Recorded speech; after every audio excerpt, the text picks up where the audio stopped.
The massive ship of Commander Tay emerged from the darkness of space, its metal hull gleaming in the distant sunlight as it approached Earth's orbit. Behind it followed 20 smaller vessels, all bearing the mark of the Galactic Hegemony, a nice empire that had swallowed star systems whole without much resistance. Tay stood on the command deck, his tall frame silhouetted against the viewscreen that showed the blue-green planet below. His species had conquered 17 worlds in the past decade alone. Looking at Earth, he felt nothing but disappointment. "This is what we came all this way for," he muttered, gesturing at the planet. "Scan it again." His officer, Gil, tapped the control panel. "Same results, Commander. They still use fossil fuels for most energy needs. Their atmosphere shows heavy pollution. Their oceans are warming." Tay shook his head. "Any unified planetary defense system?" "None detected. They have separate military forces divided by geographical regions. Most of their satellites are for communication or weather monitoring, not defense." The commander walked closer to the view screen, watching as Earth slowly rotated below them. He could see lights flickering across the dark side of the planet, the primitive electrical systems of human cities. His intelligence officers had been monitoring their broadcasts for months. Humans spent more time fighting each other than looking to the stars. "They don't even know we're here yet, do they?" Tay asked. Gil checked the readings. "Their detection systems are primitive. We're blocking their radar and satellite feeds. As far as they know, space around them is empty." Tay smiled. "This would be the easiest conquest yet. The hegemony needed Earth's resources. The rare minerals, the abundant water, the genetic diversity of its biosphere. All of it would serve the Empire well." "Prepare the diplomatic vessel," Tay ordered. "I want to see these humans up close before we begin." Sometimes these primitive species surprise you, not often, but sometimes. Within hours, a small ship departed from the main fleet, which remained hidden behind the moon. Tay insisted on leading this mission himself. The last 3 planets had surrendered immediately upon seeing the hegemony's technological superiority. It had become boring. He hoped humans might at least put up a token resistance to make things interesting. As they approached Earth, Tay's communications officer picked up a flurry of activity from the planet below. "They've spotted us," said the officer. "Their governments are scrambling, military forces being placed on high alert, communication channels overloaded." Tay nodded. "Send the standard greeting message. Tell them we come in peace and request a meeting with their world leaders." The message was broadcast in all major Earth languages. Within minutes, frantic replies came back from various nations. The humans were directing them to land near a building called the United Nations, in a place called New York. "It seems they do have some form of global meeting place," Gil noted, "though our intelligence says it has little real power."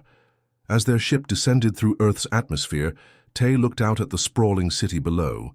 Primitive, yes, but he had to admit there was an impressive density to their structures. The humans had built their world with limited resources and technology.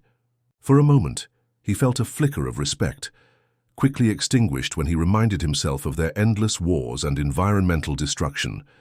The ship landed in a large open area where hundreds of humans had gathered behind barriers. Some held devices pointed at the ship. "Recording equipment," Gil informed him. Others simply stared with wide eyes. "They look so fragile," Tay observed as he prepared to exit. "Their bodies are so soft. No natural armor, no claws. How did they become the dominant species here?" When the door opened and Tay stepped out with his 4 guards, the crowd gasped. He towered over them, standing nearly 8 feet tall. His metallic skin reflected the sunlight, making him shine like a living statue. A group of humans in formal attire approached cautiously. One stepped forward, a woman with steady eyes who showed no fear. "I am Director Hana of the International First Contact Commission," she said. "On behalf of Earth, I welcome you." Tay was surprised they had such a commission ready, but didn't show it. These humans were more organized than expected. "I am Commander Tay of the Galactic Hegemony," he replied through his translator. "I request an immediate assembly of your world leaders. I bring important news that concerns your entire species." Director Hana nodded. "We've arranged for an emergency session at the United Nations. Representatives from all nations are gathering as we speak." As they walked toward the large building, Tay studied the humans around him. They seemed so inefficient, moving on just 2 legs, with only 2 arms, most of their senses concentrated in one vulnerable head. Yet they had built these cities, created art and developed technology that was, while primitive, still impressive for their resource limitations. It didn't matter. Within days, all of this would belong to the hegemony. These humans would serve as labor or subjects for study. Their planet would be stripped of what the Empire needed. Little did Tay know that behind Director Hana's calm exterior, an urgent message was being sent to a hidden facility deep beneath the Pacific Ocean, where Earth's greatest secret waited. A secret that would soon change everything Tay thought he knew about these seemingly weak humans. The United Nations Assembly Hall had never been so silent. Representatives from every nation sat rigid in their seats, all eyes fixed on the tall, metallic figure standing at the podium. Commander Tay surveyed the room, noting the tension in the air. He could almost smell the fear coming from these soft-bodied creatures. "People of Earth," Tay began, his translator converting his speech into all major languages simultaneously. "Your planet has been selected for integration into the galactic hegemony." Murmurs broke out across the hall. A few representatives whispered urgently to their colleagues. Tay waited for the noise to settle before continuing. "This is not a negotiation," he said firmly. "The hegemony has claimed 17 worlds in the past decade alone. All have benefited from our superior guidance and technology." Ambassador June of the Asian Alliance rose to his feet. Despite being nearly 2 feet shorter than the alien commander, he stood straight-backed and confident. "Commander Tay, with respect, Earth is a sovereign planet with over 200 independent nations. We have our own laws, cultures, and freedoms. What exactly does integration mean?" Tay's metallic lips curved into what might have been a smile. "A fair question. Integration means your resources will serve the greater good of the hegemony. Your people will be assigned roles suitable to their abilities. Those who cooperate will enjoy peace and protection. Those who resist—" He paused, letting the implication hang in the air. Director Hana stepped forward. "You speak of benefits, Commander. What would Earth gain from this arrangement?" "Gain?" Tay seemed amused by the question. "You would gain survival. Perhaps in time, access to technologies beyond your current understanding."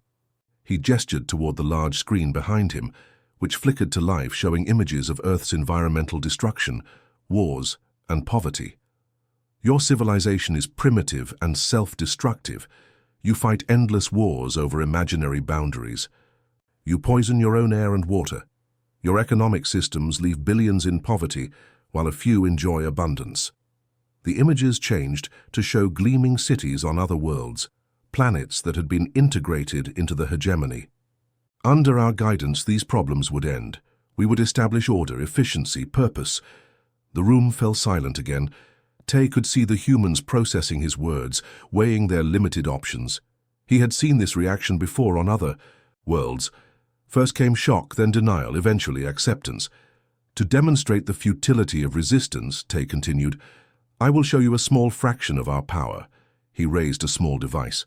On the screen behind him, satellite imagery appeared, showing a remote uninhabited island in the Pacific Ocean. "This island contains no human settlements. We have confirmed this through our scans." With a simple tap on his device, a beam of light shot down from the sky. On the screen, the entire island vanished in a flash, leaving only churning water where land had been moments before. Gasps and cries filled the assembly hall. Some representatives stood up in protest. Others sat frozen in horror. "That was a single ship," Tay said calmly over the commotion. "My fleet consists of 21 vessels, currently positioned beyond your moon, each capable of the same demonstration." He let the information sink in before adding, "The hegemony does not enjoy unnecessary destruction. We prefer willing cooperation." Ambassador June exchanged glances with Director Hana, then addressed Tay again. "Commander, this is overwhelming information for our people.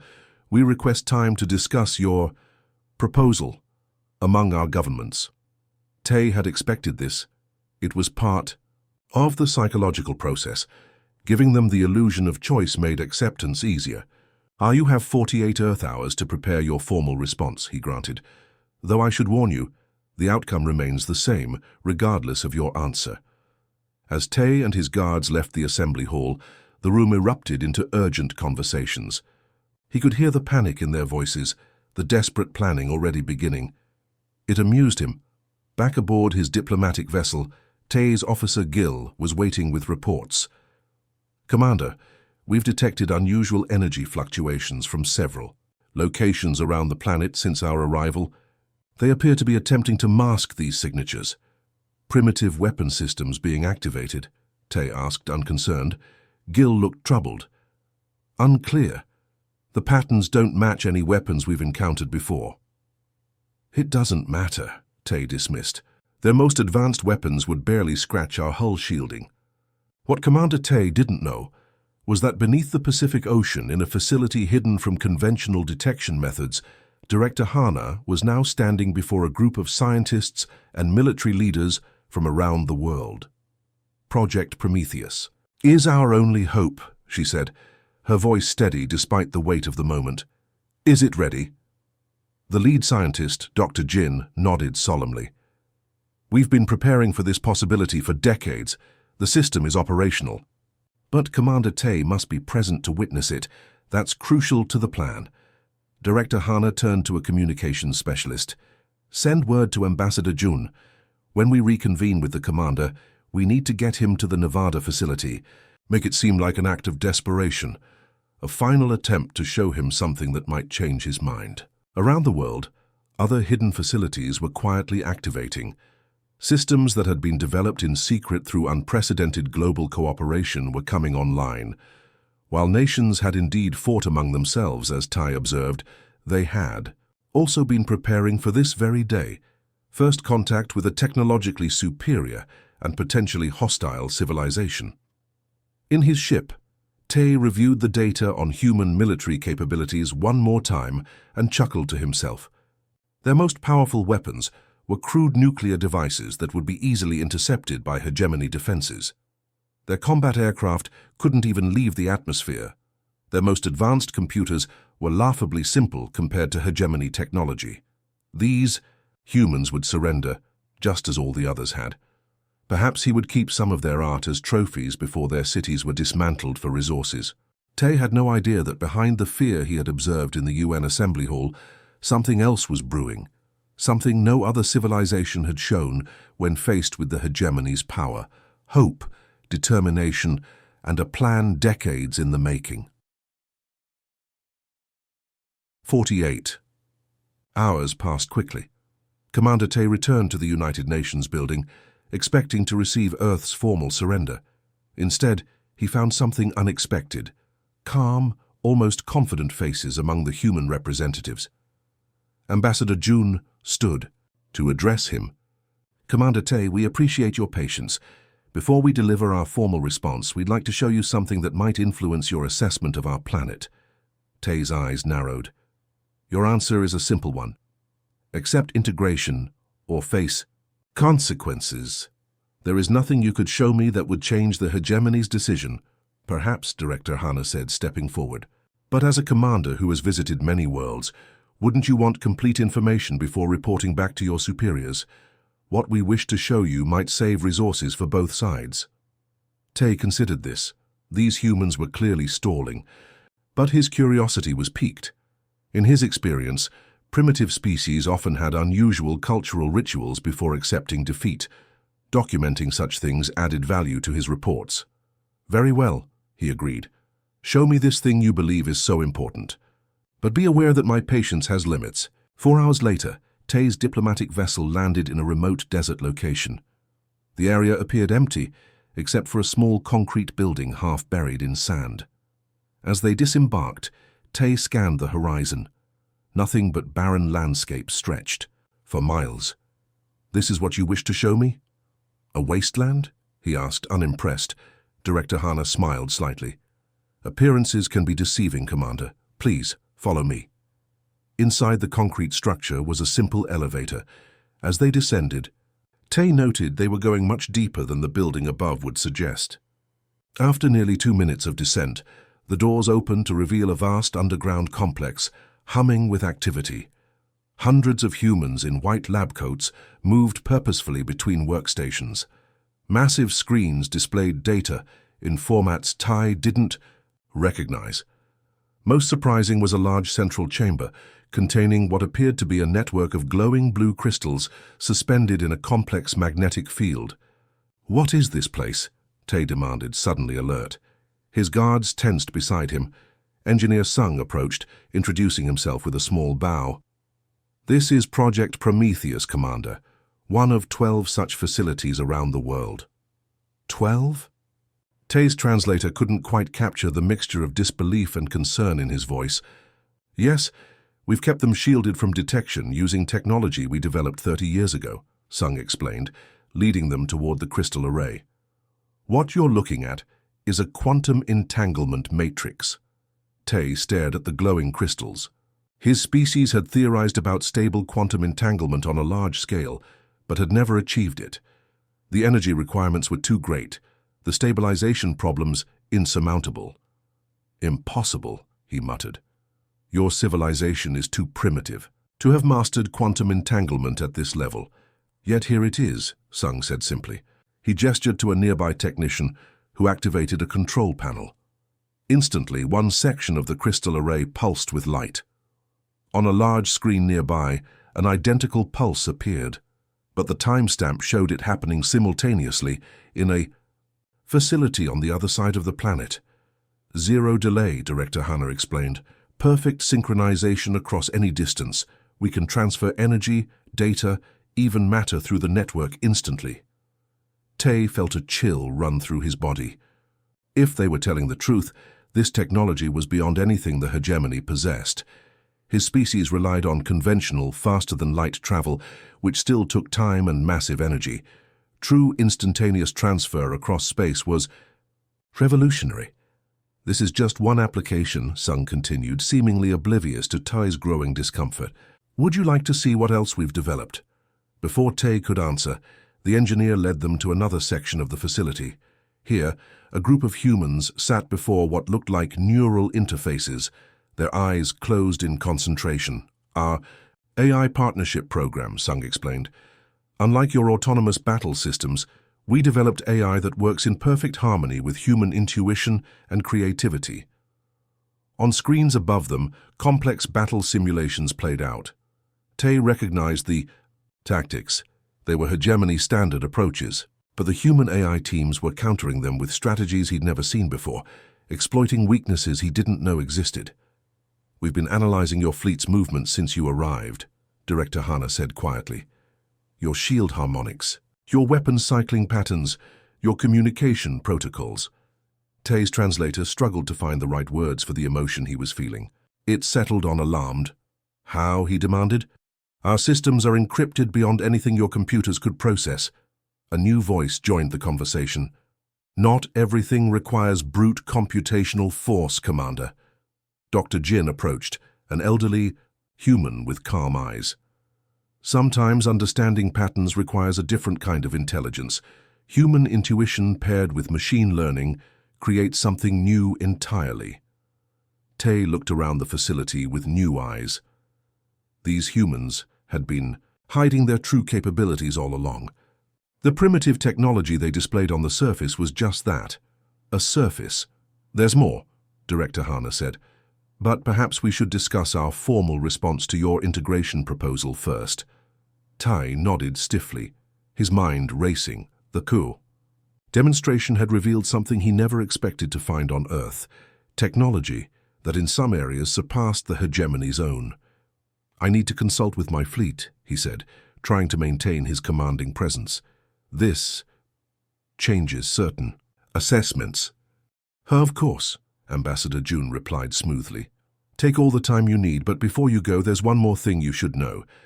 Tai waited, suddenly uncertain about what else these surprising humans might reveal. "The technology you've seen here," June continued. "It's already active throughout our solar system, has been for nearly a decade." A cold realization washed over Tai. He needed to get back to his fleet immediately. If what they were suggesting was true, his ships might already be compromised. The supposedly weak humans had been watching, learning, and preparing all along. As His diplomatic vessel raced back toward his fleet. Tay wondered what other secrets Earth might be hiding. And for the first time since arriving at this supposedly primitive planet, he felt something he hadn't experienced in years. Fear, Commander Tay's diplomatic vessel raced through Earth's upper atmosphere, his mind churning with what he had just witnessed. The quantum entanglement technology alone was decades beyond what his intelligence suggested humans possessed. If they had hidden that, what else were they concealing? "Gil, status report on the fleet," he barked as soon as he was aboard. His officer looked troubled.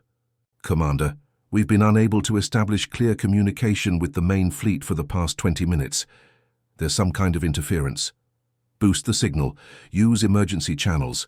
We've tried all protocols. Something is blocking us." Tay felt his first real twinge of anxiety. As his ship cleared the atmosphere and accelerated toward the far side of the moon, where his fleet waited, he ordered all sensors to maximum range. What he saw made his blood run cold. His 20 mighty warships, each capable of destroying continents, were surrounded by hundreds, no thousands of smaller vessels that hadn't been there before. The human ships had simply appeared, like they had materialized from nothing.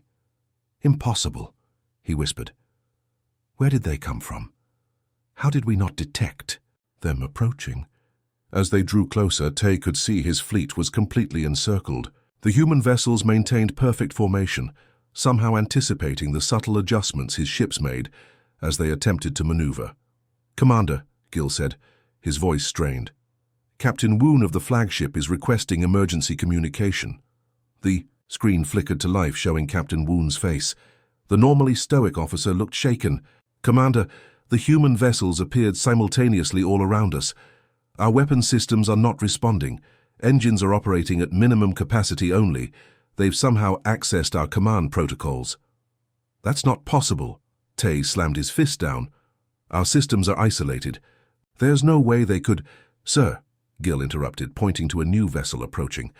Unlike the others, this one was larger and moving directly toward them. A transmission came through. The face of Commander Day appeared on screen. A human. Military leader Tay had dismissed during briefings as inconsequential. "Commander Tay," Day greeted him with calm professionalism. "I hope your visit to our facility was informative.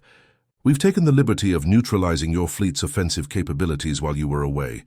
If you'd be willing to join me aboard the Horizon, I can explain how we've done this." Tay wanted to refuse, to order his ships to fight, but with systems compromised, what choice did he have? Reluctantly, he agreed to board the human vessel. The Horizon was unlike any human ship he'd expected. No crude metal construction or primitive propulsion systems. Instead, its interior was sleek, advanced, with technology that rivaled or exceeded hegemony standards. As he was escorted to the command center, Tay tried to make sense of it all. Commander Day was waiting, standing before a holographic display showing all of Tay's ships highlighted in red, surrounded by the swarm of blue human vessels. "I imagine you have questions," Day said, gesturing for Tay to join him. "How did you do this?" Tay demanded. "These ships, they weren't here before." Day touched a control panel, and the hologram expanded to show a wider view of space around them. "They were always here, Commander. We've perfected adaptive camouflage technology. Your sensors saw what we wanted them to see, empty space. In reality, we've been tracking and studying your fleet since it entered our solar system." He brought up another display showing the internal systems of Tay's flagship. "As for your disabled weapons and engines, that's courtesy of our quantum network. Once we understood your operating systems, we were able to send targeted nano-disruptors through quantum tunneling directly into your ship's key systems." Tay stared in disbelief. "Through solid shields, that's not possible," Day finished for him. "By your understanding of physics, perhaps not, but we've been working with quantum tunneling for decades." The display shifted again, showing a demonstration of the human technology in action. Thousands of tiny devices moving in perfect coordination, each linked through the quantum network. They could communicate and adapt instantly across any distance without any signal delay. "This is what we call swarm intelligence," Dai explained. "Each unit is relatively simple, But connected through our quantum network, they form a single intelligent system that can solve problems no individual mind could manage. Tay watched as the display showed how the human swarm had systematically identified and disabled key systems throughout his fleet, without destroying a single ship or harming any crew members. "You could have destroyed us," Tay said quietly, the realization dawning on him. Commander Day nodded. "Yes, at any point in the past week. We could have vaporized your ships the moment they entered our solar system." "Then why didn't you?" "Because that's not who we are," Day said simply. "Humans have a long history of violence, it's true. We've fought countless wars among ourselves, but through that painful history we've learned something your hegemony apparently hasn't. And what's that? That true power isn't about destruction, it's about restraint, choice. We choose not to destroy when we have the ability to do so." Tay looked back at the display, seeing his mighty fleet rendered helpless not by superior firepower, but by intelligence and strategy. The humans had outthought them at every turn. Those primitive fossil fuels, the pollution, the separate nations constantly fighting. Tay began. "All real," Day acknowledged. "We're far from perfect. We're still working through our problems. But 30 years ago, when our quantum sensors first detected signals from your fleet as it conquered the Proxima system, we knew we needed to prepare." He brought up historical footage showing the united human response to the distant threat, the secret cooperation between nations, the hidden technological development. While we continued our ordinary lives on the surface, the best minds from every nation came together in secret. We decided that if advanced civilizations existed among the stars, we needed to be ready, not just with weapons, but with technology that could defend without destroying. Tay had come to Earth expecting an easy conquest. Instead, he found himself completely outmaneuvered by a species he had gravely underestimated. Not only their technology, but their philosophy was unlike anything he had encountered in his conquests. "What happens now?" he asked, suddenly aware that his future, and that of his crew, rested entirely in human hands. Commander Day's expression remained neutral. "That depends on you, Commander Tay. We have a proposal to discuss, one that might benefit both our peoples more than the integration you had planned." For the first time in his career, Tay found himself in the position of the conquered rather than the conqueror. And strangest of all, the humans who held absolute power over him showed no desire to use it destructively. It defied everything he thought he knew about dominant species. As Commander Day began outlining their proposal, Tay realized that his understanding of power and of humans had been completely wrong from the start. 2 weeks had passed since Commander Tay's fleet had been neutralized by Earth's hidden defenses. Now he sat in a conference room at the United Nations, facing representatives from every major nation on the planet. The room was tense, but not hostile. After all that had happened, the humans were still willing to talk, rather than dictate terms. A courtesy Tay knew the hegemony would never have extended to a defeated enemy. "Let me understand this proposal correctly," Tay said, looking down at the document before him. "Instead of surrendering your planet to the hegemony, you're offering a conditional alliance." Ambassador June nodded. "That's correct. We believe cooperation would benefit both our civilizations more than conflict." Tay almost laughed. "My fleet is disabled. My superiors expect me to report Earth's successful integration into the hegemony." "And you offer me an alliance?" "We offer you a choice," Director Hana corrected him. "One the hegemony never gave to the 17 worlds it conquered." The words stung because they were true. In all his years commanding conquest fleets, Tay had never once considered that the civilizations they encountered might have something valuable to offer, beyond resources and territory. "Your quantum entanglement technology alone would revolutionize hegemony communications and transportation," Tay admitted. "But why would you share such advantages with us after what we intended to do to your planet?" Dr. Jin spoke up from further down the table. "Because isolation leads to stagnation. For thousands of years, human civilizations that closed themselves off eventually declined. Those that exchanged ideas and technologies thrived. We believe the same principle applies between worlds," Commander Day added. "The hegemony conquers rather than cooperates. How many innovations have you destroyed? How many unique perspectives have you silenced? Tay shifted uncomfortably. He had never thought of conquest in those terms before. The terms of our proposed alliance are fair, continued Ambassador June. We will share some of our technological advances, not all, but enough to demonstrate our good faith. In return, the hegemony will recognize Earth as a sovereign, independent world and establish diplomatic relations rather than dominion. And if I refuse? Tay asked, though he already knew the answer. Then we send you and your crews home safely. In your ships, Commander Day said simply. But without your weapons systems, and with the knowledge that Earth is protected by defenses you cannot overcome, it was the most generous response to attempted conquest that Tay had ever encountered. The standard hegemony protocol for civilizations that resisted was far less merciful. How can you be so reasonable? Tay finally asked. We came to subjugate your world, to strip it of resources, to reduce your people to subjects. Yet you offer peace. Director Hana leaned forward. Commander, humanity has a long, bloody history. We've committed terrible atrocities against each other, but we've also learned from our mistakes. The worst chapters of our history taught us that revenge only perpetuates cycles of violence. Besides, Engineer Sung added with a slight smile, your fleet's technology will help us understand more about deep space travel. An exchange benefits us too. We're practical, not just idealistic. Tay looked around the room at these humans who had completely upended his understanding of power. They had the means to destroy his fleet, but chose restraint. They had every reason to punish him, but offered partnership instead. It was so foreign to hegemony thinking that he struggled to process it. There's something else you should consider, Dr. Jin said quietly. Something we haven't shown you yet. At a nod from Ambassador June, the large screen at the front of the room activated. It showed what appeared to be real-time footage of the hegemony's home system, impossibly distant from Earth. How? Tay began. Quantum entanglement doesn't just work for communication, Dr. Jin explained. We can observe distant locations as well. We've been monitoring the hegemony core worlds for years. The footage zoomed in to show political unrest on several hegemony planets.